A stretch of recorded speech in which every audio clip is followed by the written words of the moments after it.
नमस्कार दोस्तों, जैसे कि हमने एक्सरसाइज 8.1 के 5 क्वेश्चन कंप्लीट कर लिए थे। आज हम क्वेश्चन नंबर 6 की चर्चा करेंगे। क्वेश्चन नंबर 6 की डिमांड है कि if angle A is equal to angle B are acute angle such that and cos A is equal to cos B. इसका मतलब cos ए और cos बी आपस में इक्वल है, तो हमें एंगल ए और एंगल बी आपस में इक्वल हैं और एक्यूट एंगल है यह प्रूफ करना है। तो हम एक राइट एंगल ट्राइंगल बनाते हैं। इस राइट एंगल ट्राइंगल में यहाँ एंगल 90 डिग्री होगा, यानी कि ये तो फिक्स राइट एंगल हो गया। 90 से जो लेस देन वाले एंगल है वो होते हैं एक्यूट एंगल, यानी एंगल ए और एंगल बी जो है वो एक्यूट एंगल है। ठीक है, इसका मतलब हुआ कि यहाँ ए और यहाँ बी, या यहाँ भी ए और यहाँ बी पुट करना पड़ेगा, क्योंकि ये 90 से सब लेस देन होंगे। तो यहाँ पर आ गया हमारे पास सी। हमें फाइंड करेंगे cos ए का मतलब हो गया एंगल यहाँ पे है, इसका मतलब ये हो गया बेस और ये हो गया परपेंडिकुलर, ये हो गया हाइपोटेन्यूज। cos का फॉर्मूला होता है base upon hypotenuse. cos A is equal to base angle A है, इसका मतलब ये हो गया बेस हो गया हमारे पास में AC और हाइपोटेन्यूज है हमारे पास में AB। इसी प्रकार फाइंड करेंगे cos B, formula base upon hypotenuse. B angle यहाँ पे, यानी कि ये हो गया हमारा बेस हो गया हमारे पास में BC और हाइपोटेन्यूज हो गया AB। इसका मतलब cos B, दोनों को आपस में इक्वल रखते हैं। cos A is equal to cos B, AC upon में BC, AC अपॉन में AB की वैल्यू BC अपॉन AB के आपस में इक्वल है। यहाँ से ये कैंसिल AB से AB, तो हमें मिला AC is equal to BC, दोनों साइडें आपस में इक्वल मिली। AC का मतलब हो गया AC, इसका मतलब उसके सामने वाला एंगल कौन सा है, एंगल B। और BC का मतलब हो गया BC, उसके सामने वाला एंगल कौन सा है, एंगल A। इसका मतलब एंगल A और एंगल B आपस में इक्वल हैं और एक्यूट एंगल हैं, ये प्रूफ होता है। अगला क्वेश्चन है question number 7। If cot theta is equal to 7/8, यानी cot थीटा का जो फॉर्मूला होता है वो होता है बेस अपॉन परपेंडिकुलर, यानी कि बेस की भी जो वैल्यू है हमारे पास में वो है 7 और परपेंडिकुलर की वैल्यू है 8। तो हमें फाइंड करना है हाइपोटेन्यूज। कॉट का फॉर्मूला बेस अपॉन परपेंडिकुलर। तो ट्राइंगल बनाते हैं, यहाँ पे थीटा एंगल ले लिया, मेजर कर लिया। हमारा बेस कितना है 7 और परपेंडिकुलर कितना है 8। हमें हाइपोटेन्यूज फाइंड करना है। तो h² is equal to p² plus क्या हो जाएगा b², पाइथागोरस थ्योरम्स। क्वेश्चन हो गया h² is equal to perpendicular हो गया 8 का स्क्वायर प्लस बेस हो गया हमारे पास 7 का square. h² is equal to 64 plus 49। h² is equal to दोनों को आपस में ऐड करें, 4 और 9 हो गया 3, 10 और ये 1 हो गया 11, 113। h इज इक्वल टू हो गया √113। तो इस प्रकार इसकी वैल्यू होगी 113। इस क्वेश्चन में देखें हमें ये फाइंड करना है, तो इसमें दो चीजें गिवन है अपने पास में, 1 plus sine, 1 minus sine, 1 plus cos, 1 minus cos, यानी कि साइन थीटा और कॉस थीटा की वैल्यू फाइंड करके इसमें पुट अप कर लेते हैं, तो इजीली हमें प्रूफ हो जाएगा कि इसकी वैल्यू क्या आ रही है। देखते हैं, साइन थीटा की वैल्यू फाइंड करते हैं। Sine theta is equal to formula हो गया परपेंडिकुलर अपॉन हाइपोटेन्यूज। परपेंडिकुलर की वैल्यू हमारे पास में 8 और हाइपोटेन्यूज की वैल्यू √113। साइन cos थीटा की वैल्यू फाइंड कर लेते हैं। cos theta is equal to formula हो जाएगा बेस अपॉन हाइपोटेन्यूज। बेस की वैल्यू देखे तो है 7 अपॉन हाइपोटेन्यूज हो गया √113। इस वाले वैल्यू में पुट करते हैं, पुट करें वैल्यू 1 प्लस क्वेश्चन में हो गया 8 upon √30, 1 minus 8 upon 113 upon 1 plus 7 upon √113 और 1 माइनस 7 अपॉन √113। सॉल्व करें तो ये हो गया a plus B, a minus B, इसका मतलब हो जाएगा a² माइनस b², यानी कि 1 का स्क्वायर माइनस 8 अपॉन √113 का square upon a plus B, a minus B, यानी कि 1 का स्क्वायर माइनस 7 अपॉन √113। इसको सॉल्व करते हैं तो ये 1 minus 64/113 upon 1 minus 49 upon 113। LCM लेते हैं इसका, तो इसका एलसीएम से सॉल्व करते हैं। क्वेश्चन का एलसीएम के माध्यम से सॉल्व करते हैं। तो आंसर आया 1, एलसीएम आया हमारे पास में √113 सॉल्व करते हैं तो ये आ गया 113 माइनस 64 अपॉन, नीचे एलसीएम आया 113, इसको सॉल्व करते हैं तो 113 माइनस 49 सॉल्व करते हैं तो 113 में 64 सब्ट्रैक्ट किया तो हमारे पास में आंसर आया 49 अपॉन 113 अपॉन ये हो गया 113 में 49 को सब्ट्रैक्ट किया 64 अपॉन 113 सॉल्व करते आगे तो ये हो गया 49 अपॉन 113 क्रॉस 113 अपॉन 64, 113 से 113 कैंसिल तो आंसर आया 49 अपॉन 64। बहुत इजी। अगला देखें तो इसका सेकंड पार्ट पूछा हमें कॉट स्क्वायर थीटा। तो कॉट स्क्वायर थीटा की वैल्यू, कॉट थीटा का फॉर्मूला देखें तो कॉट थीटा का बेस अपॉन क्या होता है, हाइपोटेन्यूज, बेस अपॉन परपेंडिकुलर।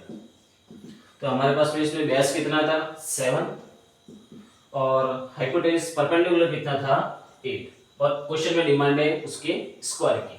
तो cot square theta is equal to हो गया 7 का हो गया 49 और ये हो गया 64। इसका मतलब दोनों वैल्यू सेम वापस आ गई। कई बार स्क्रीनशॉट लेना चाहे तो ले सकते हो। कई बार एग्जाम में ये क्वेश्चन आया है कि ये दोनों पार्ट भी आपस में इक्वल प्रूव करने के लिए, तो हम इसको भी साथ में प्रूव कर लेते हैं जो कि बुकों में आपको नहीं मिलेगा और एग्जाम में बार बार ये क्वेश्चन पूछा गया है। तो इसको सॉल्व करते हैं। तो इस आइडेंटिटी को देखें a plus B A minus B, तो हम लिख सकते हैं A square minus B square यानी कि 1 का स्क्वायर माइनस साइन थीटा का होल स्क्वायर, ये हो गया a plus B A minus B यानी कि 1 का स्क्वायर माइनस कॉस थीटा का भी होल स्क्वायर, ये हो गया 1 माइनस साइन स्क्वायर थीटा और ये हो गया 1 plus 1 minus cos square theta. 1 minus sign square theta होता है कॉस स्क्वायर थीटा और ये होता है 1 माइनस कॉस स्क्वायर थीटा होता है साइन स्क्वायर थीटा। इस आइडेंटिटी की हेल्प से sine square theta plus cos square theta is equal to कितना होता है 1, यहां से बाइसेक्ट करके निकाल ले तो ये मिला। और cos square theta upon sin theta, तो इसको हम जनरली लिख सकते हैं cos theta upon sin theta का क्या हो गया whole square, cos theta upon sin theta होता है cot थीटा और उसका होल स्क्वायर यानी कि cot स्क्वायर थीटा, यानी कि ये दोनों पार्ट भी आपस में इक्वल हैं और उनकी वैल्यू भी सेम फाइंड हो रही है। ये मोस्ट इंपोर्टेंट क्वेश्चन है, हर बार एग्जाम में आ रहा है, बुकों में अवेलेबल नहीं है। अगला क्वेश्चन, क्वेश्चन नंबर 8 की चर्चा करते हैं। क्वेश्चन नंबर 8 देखें तो उसकी डिमांड है कि क्वेश्चन नंबर 8 उसकी डिमांड है if 3 cot A is equal to 4, check whether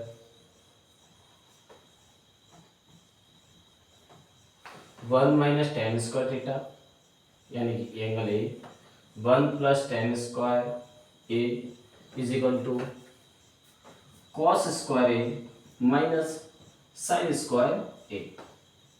तो हमें फर्स्ट इस बेस पे देखें तो cot A is equal to हो गया 4/3, पाकिस्तान भूखा प्यासा, हिंदुस्तान हरा भरा।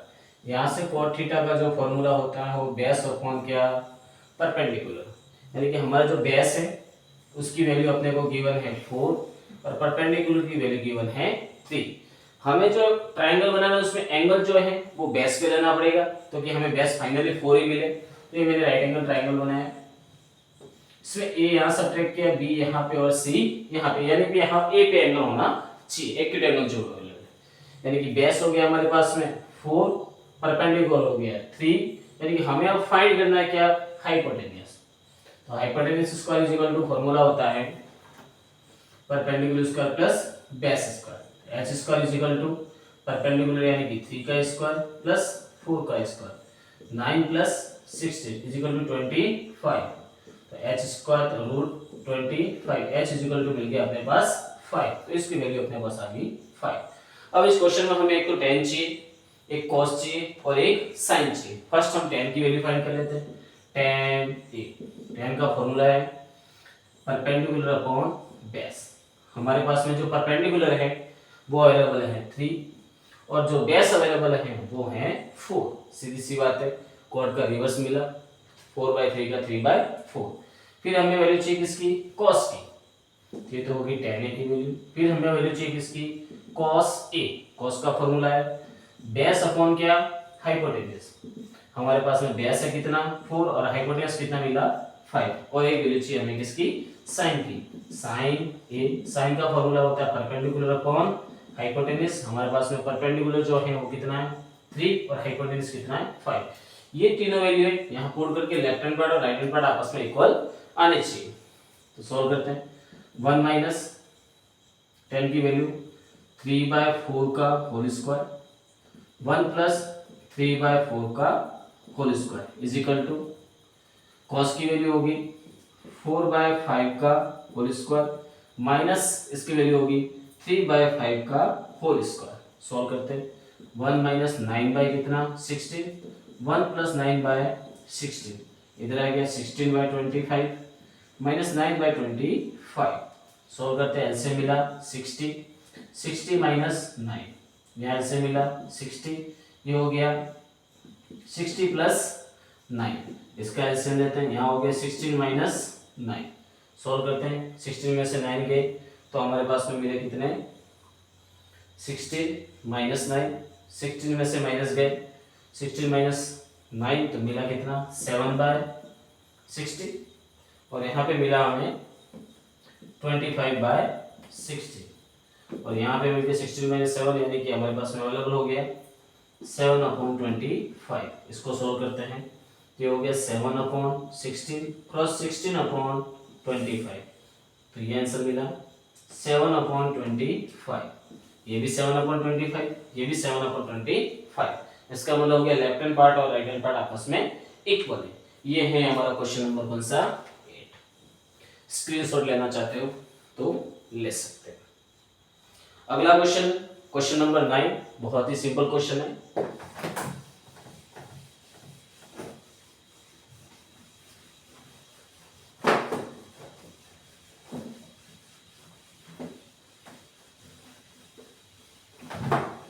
क्वेश्चन नंबर 9 की चर्चा करते हैं। इन ट्राइंगल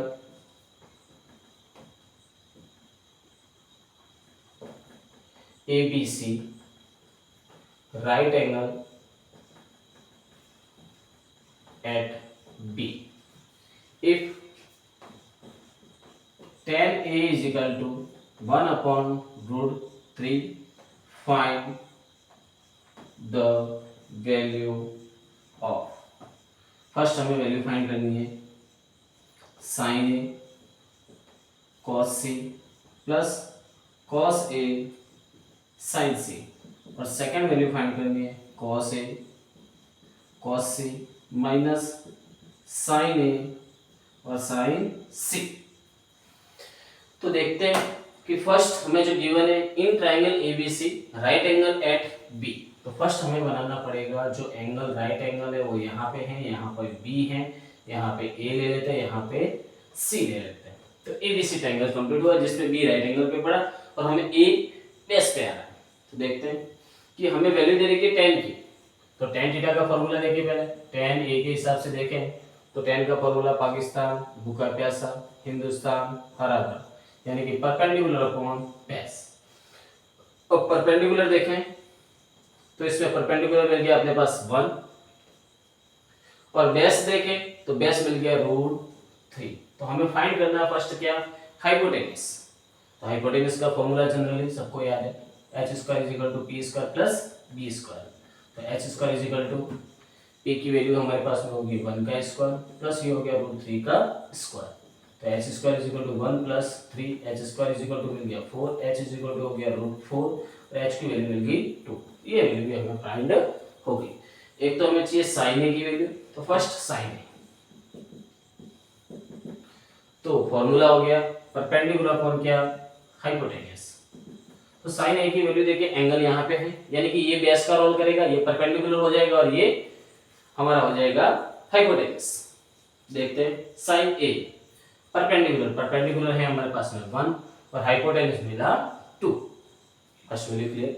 सेकंड हमें चाहिए cos sin A की वैल्यू होगी कॉस सी की वैल्यू, कॉस सी, कॉस का फॉर्मूला होता है base upon hypotenuse, but base C angle यहाँ पे यानी कि ये बेस हो गया, तो हमारे पास में बेस मिल गया वापस कितना 1 और हाइपोटेन्यूज कितना है 2, sign A cos C, cos A की वैल्यू दीजिए कॉस ए, कॉस का फॉर्मूला वही बेस अपॉन क्या हाइपोटेन्यूज, एंगल ए है यानी कि ये बेस हो गया √3 और हाइपोटेन्यूज हो गया 2।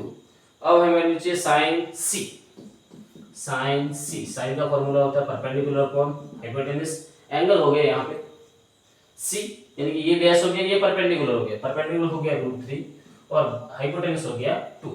ये वैल्यू यहाँ पे पुट करके इसको सॉल्व करते हैं। क्वेश्चन नंबर फर्स्ट में डाल दें साइन ए की वैल्यू होगी 1/2, cos सी की वैल्यू होगी 1/2 प्लस का प्लस cos ए की वैल्यू √3/2 और sin सी की वैल्यू भी है √3/2। सॉल्व करते हैं 1 × 1 1, 2 × 2 4, √3 × √3 हो गया 3 और 2 × 2 हो गया 4, एलसीएम लिया 4 1 + 3 4/4, तो आंसर मिला हमें 1।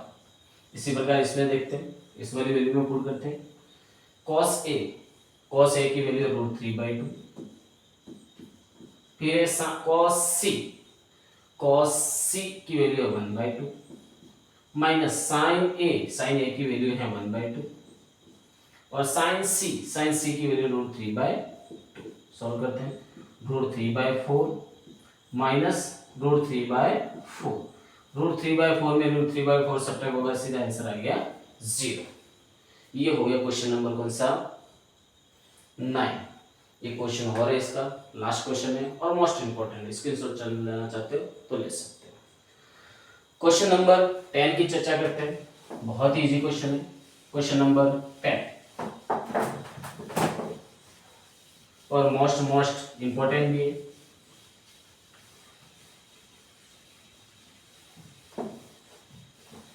क्वेश्चन नंबर 10 है in triangle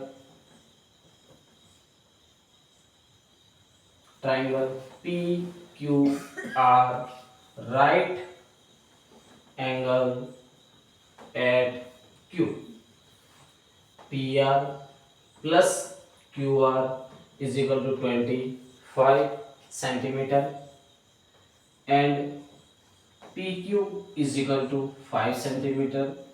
determine the value of, हमें वैल्यू फाइंड करनी है, एक तो साइन P, cos P और tan P।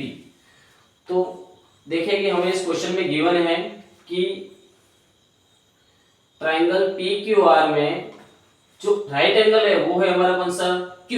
तो हमें फर्स्ट डिसाइड करना है कि हमारा जो राइट एंगल है वो होना चाहिए किस पे Q पे। तो राइट एंगल हमने पुट कर लिया कहाँ पे Q पे, और हम बाकी तो कहीं पे पुट कर सकते हैं। फर्स्ट ये हमारा डाल दिया हमने P और ये डाल दिया हमने R, PQR। उसमें PQ की वैल्यू कितने गिवन है, PQ की वैल्यू हमें गिवन है 5 सेंटीमीटर और यहाँ से हमें PR प्लस QR की वैल्यू गिवन है। तो हम यहाँ से QR की वैल्यू फाइंड कर लेते हैं। QR की वैल्यू होगी हमारे पास में 25 माइनस PR, तो ये वैल्यू होगी 25 माइनस PR। हम हमें इस तीनों में रिलेशन बताए, Pythagoras theorem, hypotenuse square is equal to perpendicular square plus base square. तो हाइपोटेन्यूज हो गया हमारे पास में PR का स्क्वायर, बेस हमारे पास में हो गया QP का स्क्वायर और परपेंडिकुलर हो गया हमारे पास में QR का स्क्वायर। PR की वैल्यू हमें फाइंड करनी है, QP की वैल्यू 5 गिवन है और QR की वैल्यू जो है वो होगी 25 माइनस PR। ये हो गया PR स्क्वायर, ये हो गया 5 × 5 25 प्लस इसको ओपन करें a माइनस b का होल स्क्वायर, तो a स्क्वायर की वैल्यू भी 625 माइनस 2ab का मतलब हो गया 2a और b यानी कि 50 PR plus PR square b square. तो PR स्क्वायर से PR स्क्वायर क्या हो गया कैंसल, ये हो गया 650 माइनस 50 PR, यहाँ से देखें is equal to 0, 50 PR is equal to हो गया हमारे पास 650, PR इज इक्वल टू हमें मिल गया 650/50। 650 में 650 का डिवाइड है तो 600 में 12 टाइम और 50 यानी कि 13 टाइम, यानी कि हमें पी आर की जो वैल्यू है पी आर ये मिल गया हमें कितना 30। तो ये दोनों P R plus P R मिला के कितने थे 25, तो ये बचा हमारे पास में 12। और हमें वैल्यू फाइंड करनी है किसकी फर्स्ट साइन पी पाकिस्तान भूखा प्यासा, हिंदुस्तान हरा भरा। तो इस हिसाब से देखें तो साइन का फॉर्मूला होता है परपेंडिकुलर अपॉन क्या हाइपोटेन्यूज। तो परपेंडिकुलर की वैल्यू तो कितने मिल रही है 12 और हाइपोटेन्यूज की वैल्यू कितनी मिली 30। फिर हमें किसकी वैल्यू चाहिए cos p, तो वापस वही p आएंगे तो बेस है, फॉर्मूला हो गया बेस अपॉन हाइपोटेन्यूज। हमारे पास में बेस अवेलेबल है 5 और हाइपोटेन्यूज है 30। tan p perpendicular upon base, perpendicular हमारे पास में अवेलेबल है 12 और बेस अवेलेबल है 5। इस प्रकार ये तीनों वैल्यू कंप्लीट होगी। तो ये एक्सरसाइज हमारे 8.1 जो कि मोस्ट इम्पोर्टेंट क्वेश्चन एग्जाम के पॉइंट ऑफ व्यू से कक्षा 10 के बोर्ड एग्जाम के लिए। आज के लिए धन्यवाद, थैंक यू।